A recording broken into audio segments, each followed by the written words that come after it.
কিচ্ছু দিয়ে আপনি পরিবারকে খুশি করতে পারবেন না। একটা জিনিস যদি দিতে পারেন সকল সুখের মূল মন্ত্র, সেটা হলো দ্বীন, তাকওয়া, আল্লাহ ভীরুতা। সেটা নিজে আগে হইতে হবে এবং পরিবারকে বসে সিদ্ধান্ত নিতে হবে আমরা কি জান্নাতে যেতে চাই কি চাই না। এটা আমাদের বিগ ডিসিশনের ব্যাপার। যদি চাই, ওকে, তাহলে ওই অমুকের ছেলে সেও তো বিদেশ গেছে, কয়দিনে কত কিছু করে ফেললে, তুমি কি করলে এটা বলা যাবে না।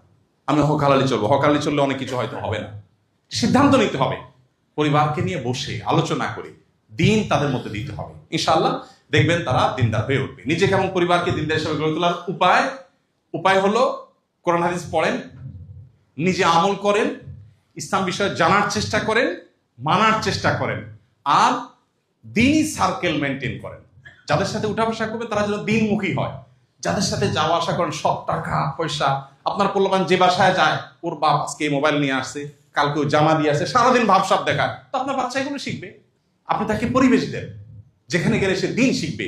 যে ফ্যামিলিতে গেলে দেখবে বাচ্চা তাহাজ্জুদের নামাজ পড়ছে, বাচ্চা নফল রোজা রাখছে, বাচ্চা ভালো নেকামল করছে, তখন আপনার বাচ্চা তার মতো হইতে চাইবে। পরিবেশ দ্বারা মানুষ প্রভাবিত হয়।